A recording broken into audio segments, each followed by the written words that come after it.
Subscribe now. EU Debates. We had a very good, excellent discussion today, and I can report that the college took a unanimous decision about the next step in the procedure concerning Hungary under the conditionality regulation. As you know, we have a whole toolbox of instruments with different methodologies protecting the rule of law. This is the first case under the conditionality mechanism, which, as you know, entered into force on the 1st of January 2021 and aims at protecting the financial interests of the Union. For example, it is about breaches of the rule of law. That means it's about breaches of the rule of law compromising the use and management of EU funds.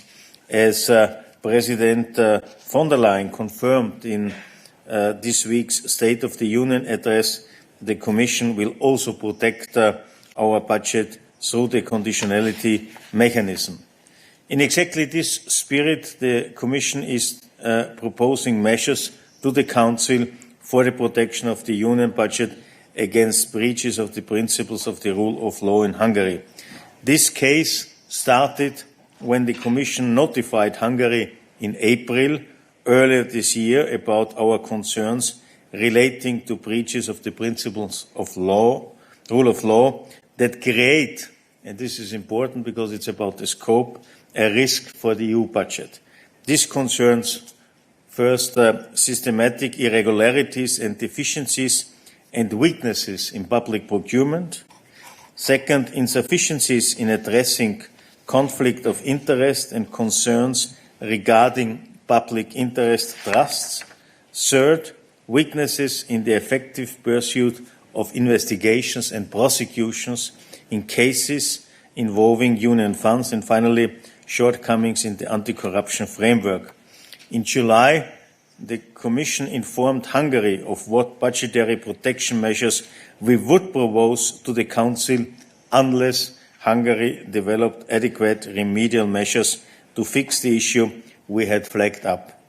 Over the summer, Hungary committed 17 remedial measures to address the risks of the EU budget. These are detailed and assessed in the communication we just adopted.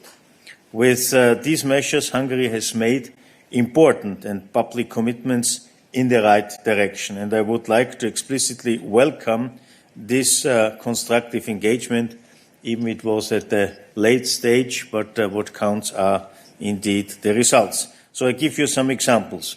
First, and I think this is something one has to highlight, a new and independent integrity authority with extensive powers. Second, an anti-corruption task force with strong involvement of specialized NGOs. Further, the modification of the criminal code to allow judicial review of prosecutorial decisions. Then, systematic use of the Commission's data mining and risk scoring tool, Arachne. This makes public who gets which funding. It's an issue which are pushing for years also with our member states, and it will be subject of the modification of our financial regulations, but here we go already ahead. Changes to the Public Procurement Act to clarify rules applying to public interest funds. Reform of the asset declaration system for high-profile public officials, ministers, state secretaries, but also members of the parliament. To consider these remedial measures to be adequate, the Commission needs to be able to conclude that they will put an end to the identified risks for the Union budget and the EU financial interests. Our conclusion is that the proposed remedial measures could, in principle, be capable of addressing the issues described in the notification if they are correctly specified in relevant laws and rules and implemented accordingly. However, important details of the proposed measures are still to be determined and assessed, in particular how their key elements will be reflected in the actual legal texts. This is natural as the timelines and deadlines under this regulation are, rightly so, very tight. Additionally, several of the issues the Commission has identified require not only changes in the legal framework, but concrete changes in practice, which requires more time to deliver concrete results. Therefore, the Commission's assessment is that a risk for the budget at this stage remains. Therefore, we cannot conclude that the EU budget is sufficiently protected. The Commission has therefore proposed measures to the Council.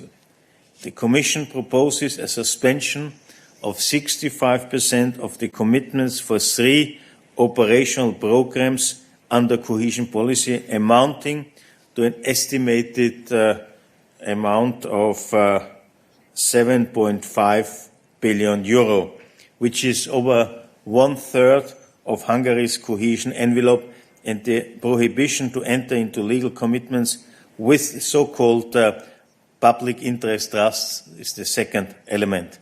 The measures take into account the remedial measures Hungary has submitted.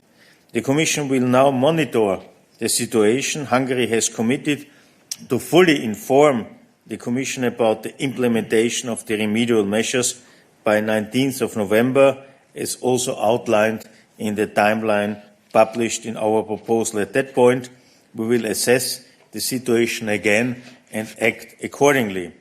Our ultimate objective under this mechanism is that the budget is no longer at risk, and we hope to achieve this as soon as possible through the adequate reforms in Hungary. Today, we show the power of this new protective tool to fix problems. We have seen significant movement at the level of reform commitments. At the same time, our proposal to the Council is equally an expression that we will suspend funds to protect the budget if the promised fixes are not applied. And it was, amongst all my colleagues, a common understanding and also spelled out by them that this mechanism already delivers. And I think this is also something which we have to emphasize again and again. It's now a very powerful tool, and we are very confident that by the end of the day we will see significant reforms in Hungary, which indeed will be a game changer. Thank you very much, Commissioner.